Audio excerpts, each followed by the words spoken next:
Fini la pleurniche, fini les petits nounours, les fleurs, les bougies, etc. Les Français commencent à en avoir marre de se faire tuer les uns après les autres. Les discours ne sont plus les mêmes. Il n'y a plus, imagine, de l'autre connard d'anglais, tout ça, voilà, les pianos et les gauchistes qui nous expliquent qu'ils n'auront pas d'autre haine ou je sais pas quoi. C'est fini. C'est fini. On a le papa, le père de Benoît, ce jeune homme qui s'est fait attaquer au couteau, qui s'est fait tuer à coups de couteau le samedi de la victoire du PSG suite à tout ce qui s'est passé en France, parce qu'il paraît que ça s'est bien passé. On a des morts, on a des dégradations, on a des policiers qui se font caillasser, des voitures brûlées, mais ça s'est bien passé.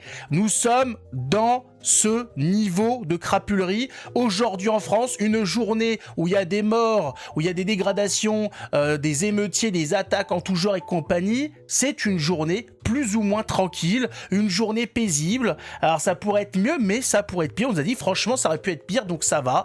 Voilà, ça va. On a des événements festifs qui amènent à des morts, et on dit ça va. Non, franchement, il y a des morts. Combien ? Une dizaine, ça va, ça aurait pu être pire. Bien évidemment, on sait pas à quoi ils s'attendent, jusqu'à où il faut aller pour que ça soit considéré comme le pire, mais voilà, pour le moment, quelques morts, quelques voitures qui crament, des policiers attaqués au mortier, des pompiers tabassés, ça va, tranquille. Ça pourrait être pire. Oui, je sais pas, on attend quoi en fait ? Je sais pas que l'armée d'un pays étranger débarque sur le territoire. Pour le moment, ça va. Mais donc, ce père a décidé de prendre la parole, et cette fois-ci, c'est pas pour nous raconter les conneries qu'on a pu entendre, par exemple, du père de Mathis, il faut le dire, ce type avec ses histoires de loutre ou je sais pas quoi, qui avait dit, je sais plus exactement les termes, mais par rapport au procès qu'il y a eu, donc il y a eu un retour du procès, je crois qu'il va prendre il a pris 8 ans, le meurtrier afghan qui a tué Mathis, et l'autre il a dit oui, en plus il sera suivi donc pendant 15 ans, comme ça, s'il refait une bêtise, il sera encore puni. Comment ça, s'il refait une bêtise ? Non mais c'est incroyable. Le propre père de Mathis considère le meurtre de son fils comme une bêtise. On est à ce niveau-là chez certains. On est à ce niveau-là de lâcheté. Oui, non, mais c'est de la lâcheté. C'est pour être tranquille psychologiquement, pour ne pas faire face. C'est de la lâcheté. Je veux pas en parler, je veux pas rentrer en conflit. Voilà, je veux oublier, je veux que ça s'arrête. Il est mort, mais tant pis, je suis un lâche, je laisse tomber. Voilà, c'est pas grave. C'est pas le cas du père de Benoît qui lui a décidé de clarifier les choses. Et alors ce qui est intéressant, c'est qu'il tire des propos quand même assez ultra limite, j'ai envie de dire, au niveau de la loi, avec pourtant des forces de l'ordre autour, mais ils le laissent tranquille, ils se disent vas-y, développe. Non, t'écoutes. J'ai l'impression que tout le monde a l'air d'être sur la même longueur d'onde. Vous allez voir que c'est assez extraordinaire ce qui se dit. Ça c'est, je crois, jamais entendu jusqu'à maintenant. On est face à un tournant chez les membres des familles qui ont un des leurs qui est tué, assassiné froidement.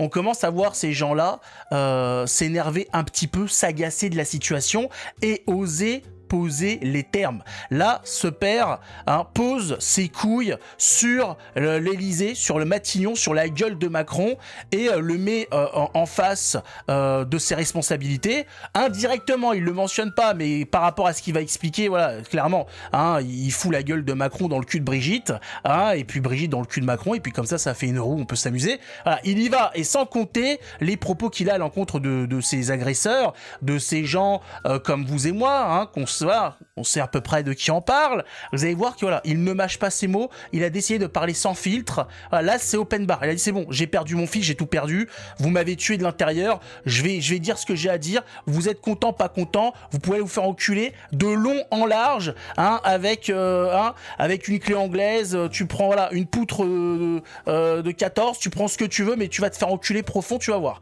Il est énervé, très énervé le papa, c'est malheureux. paix à l'âme de Benoît, c'est malheureux d'en arriver là pour que les Français se réveillent. Je connais pas après les antécédents de la famille, peut-être que c'était des gens qui étaient déjà bien réveillés sur la situation. D'ailleurs, pour tenir ce discours, c'est qu'ils devaient déjà être sur le bon chemin, sur le camp de la lumière, et ça l'a pas. Voilà. Là, il en peut plus. Là, il est à bout, le père. Et c'est ce qui va arriver à de plus en plus de Français. Mais malheureusement, les autres s'en battent les couilles, en fait, hein, il faut le dire. Hein. Les Français sont dans leur délire. Les moutons, ils sont... GGA. Non, moi j'ai d'autres problèmes. Je dois me faire vacciner pour aller boire un café en terrasse. Faut que j'aille écouter ce que va dire Macron ce soir à la télé. Il a décidé de nous parler. J'ai trop hâte de savoir ce qu'il va dire. Voilà, on est face à ce genre de truc. Hein. On est avec une population de zombies, littéralement. Voilà, des gens qui ne vivent plus à l'intérieur, qui sont des automates. Voilà, ils payent leurs impôts, ils vont bosser. Et ce qui se passe autour, voilà, on leur dit regardez l'immigration, le bordel que c'est, etc. Oui, non, j'ai pas entendu ça, quotidien, j'ai pas lu ça dans Libération, non. T'as des yeux ou pas? Oui, je crois, il me semble, enfin je sais pas s'il y a une revue scientifique pour le confirmer, mais normalement, oui, j'aimerais pas, voilà, je vais pas, je vais dire, il serait possible que je sois muni d'appareils de capture visuelle, mais je suis pas sûr, voilà, il faudrait demander, il faudrait une revue scientifique pour le confirmer. Est-ce qu'on a des statistiques là-dessus? Bon, ferme ta gueule. Voilà. Bon, écoutons le père. Mettez un pouce, abonnez-vous, écoutons le père. On va pas tourner autour du pot, il faut écouter ce qu'a dit ce monsieur pour comprendre que la société est en train de basculer sur quelque chose de grave. On l'a dit, réglez les soucis, on l'a dit à l'État, faites les choses qu'il faut pour éviter de nous ramener dans une guerre civile qui va foutre un bordel monstrueux et dont on ne saura jamais d'avance comment ça va finir, parce qu'on sait comment ça commence une guerre civile, on sait pas comment ça finit. Qu'est-ce que vous voulez? C'est le projet, ils veulent un bordel généralisé, le chaos total, pour arriver derrière en gros sauveur. Je sais pas si c'est de foutre le bordel au niveau national pour après que l'Union Européenne vienne en sauveur, on sait pas ce qu'ils veulent. En tout cas, ce qui est sûr, c'est que tout est fait pour foutre le bordel. Écoutons ce père qui, là je peux vous le dire, sans filtre, il dit ce qu'il a sur le cœur. Je dis ce que je pense de toute façon. Je l'ai toujours fait comme ça dans ma vie. Et j'assume. Le tuer et l'enterrer dans un champ comme un animal sauvage. Qu'arrive-vous pas? Il n'ouvre rien ce type-là. C'est un lâche. Comme je disais à Benoît, quand on échange, indifférent, on le fait avec les mains nues, comme un homme. C'est ça les hommes courageux. Les Benoît étaient courageux. Les types qui se battent avec un couteau, une arme à feu, une arme blanche, pour moi sont des lâches, ils ne valent rien. C'est de moins que rien, ils ne devraient même pas naître. On devrait stériliser leur mère à ces gens-là. Ils se lâchent, hein. Et s'ils vivent en vie, on devrait les tuer sur le champ. Il ne mâche pas ses mots, hein, je vous le dis, hein, et c'est comme ça jusqu'à la fin. Hein. Pourtant, je n'appelle pas la haine du tout. Ça va. Ce n'est pas du tout mon état d'esprit. Au contraire. C'est pas de la haine. Il appelle à la justice. Voilà. Nettoyage juste et précis. Voilà. Avec de la justice, de l'amour et de la paix, bien évidemment. Voilà. Il faut le dire. De toute façon, vu ce qui lui est arrivé, je pense que voilà, il faut l'écouter. Il est en bonne position pour nous expliquer un petit peu ce qui va mal. Là, il n'y a plus de filtre, il n'y a plus rien. Juste ne pas de croiser ses complices. Ou de le meurtrier. Parce que j'ai leur tête, j'ai leurs photos. Si j'ai le malheur de les croiser, croyez-moi, je vais leur faire la misère. Non mais il rigole pas, hein, je vous ai dit. Hein. Je vais leur faire. Donc en France, on accueille les réfugiés, ils sont hébergés, nourris, et après ils tuent nos enfants.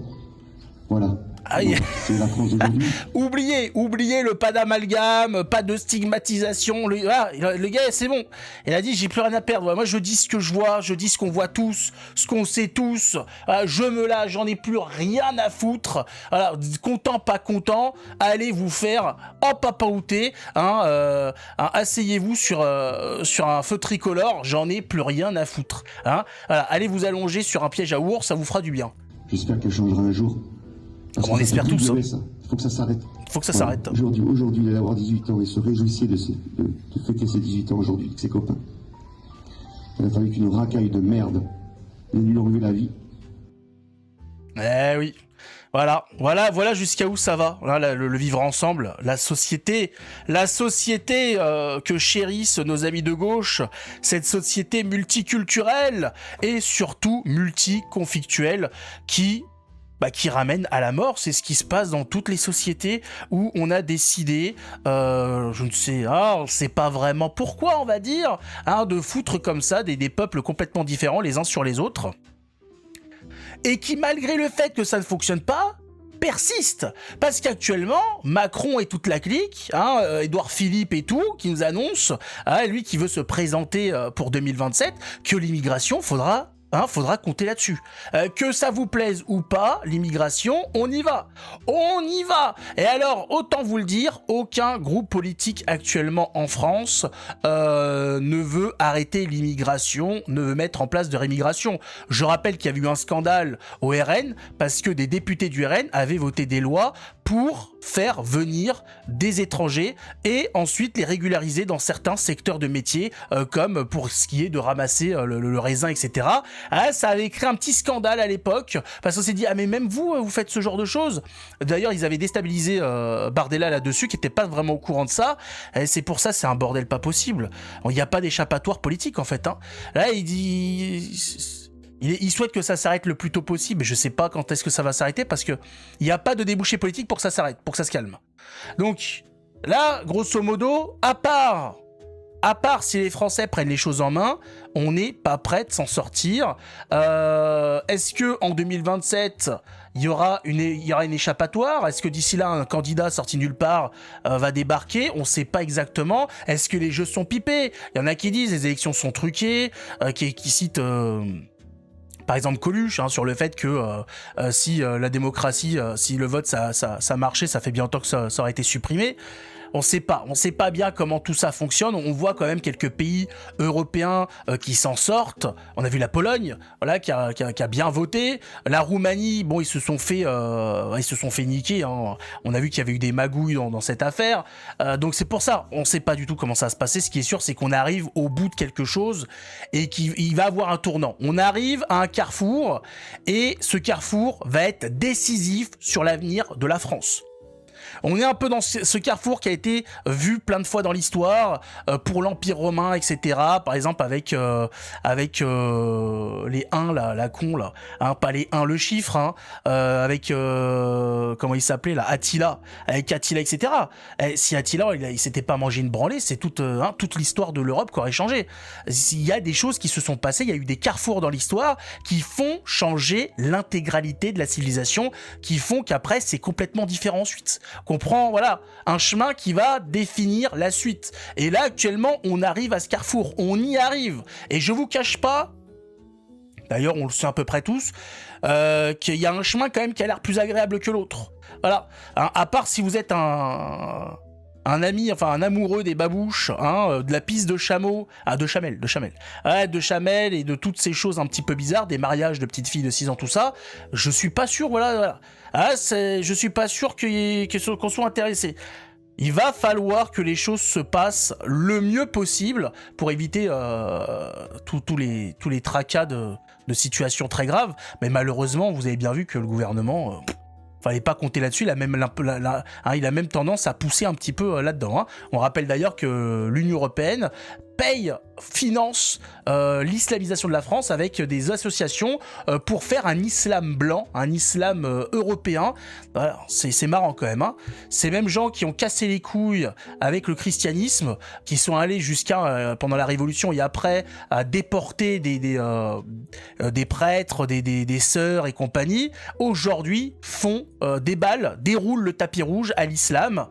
C'est bizarre ce qui se passe. Certains vous diront que le fond de l'affaire est toujours religieux. Je cite Pierre Hillard parce que quand même il faut citer. Il se trame des choses. Il y a des choses qui nous dépassent. C'est bizarre ce qui se passe, mais il y a une volonté de l'Union européenne qui ne va pas du tout dans notre sens et qui va d'ailleurs pas dans le sien, puisqu'en plombant l'Europe, son économie, la cohésion sociale, etc., ici la branche sur laquelle ils sont, on dit c'est bizarre quand même. Allez comprendre, allez savoir ce qui se passe, on ne saisit pas tout. En tout cas, mettez un pouce, abonnez-vous et on se retrouve la prochaine fois pour voir un peu ce qui se passe. En attendant, prenez soin de vous, faites attention à vos proches. Ne faites pas les gauchistes. Quand il y a des événements de ce genre, évitez. Dites à vos proches de ne pas sortir. Voyez ce qui se passe. Vous voyez ce qui se passe. Nous sommes en territoire occupé. Nous sommes en guerre. Ouais, il faut le dire, on ne peut pas se permettre de sortir comme ça n'importe comment. Il faut impérativement prendre conscience de ça. Nous ne sommes pas dans un pays paisible, nous ne sommes pas dans la France des années 50. C'est fini. Nous sommes actuellement dans une semi-guerre, voilà, une guerre latente. Donc on fait pas n'importe quoi. Si on tient à ses enfants, on fait en sorte de les protéger. Je sais que ils sont casse-couilles. Alors, on en a tous. Voilà, ils sont un petit peu chiants. Mais il faut savoir trouver le truc pour leur expliquer un petit peu que c'est le bazar.